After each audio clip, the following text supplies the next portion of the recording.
आपल्या विहार मंडळाचा मी एक सदस्य आहे. रोज आम्ही आंघोळ करतो. रोज आमची 50 वर्षे झाली. पण हे वडा जे नदी घाटचा शेजारचा घाटाचा जरी वडा आहे त्याची घाण कंटिन्यू पाणी आमच्या पंचगंगेत जाते.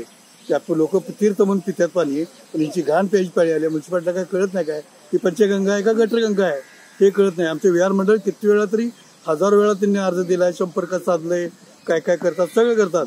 पण ते नुसतंच नावाला कागदपत्री करतात. पण आम्हाला आमच्या नदीला आमची स्वच्छता पंचगंगा गंगा म्हणण्यासारखं, गंगा म्हणजे मातासारखं ठेवायला पाहिजे. पण लोक आमची ठेवत नाही किंवा प्रशासक ठेवत नाही. नुसते ते 3 कोटी आणि 5 कोटी मंजूर करतात त्या वड्याला, पण 1 रुपये आमच्या मग कॉटाला मंजूर होत नाही. पण काही न करता घाट ढासळलाय, मंदिर ढासळल्यात, कोणी काय बोलत नाहीत. त्याला काहीतरी वाटचाल सुटली पाहिजे. एवढंच करून माझी इच्छा आहे की माझं ते घाट ते वडा आहे तिथं 2-3 ठिकाणी बंधारे करून पाणी घाण तिथंच साचवावी आणि पुढं आणून येईल. फक्त पाणी जरी आलं तर एवढा काय फरक पडणार नाही. पण सगळीच घाण आल्यामुळं पाण्यात प्रदूषण होते.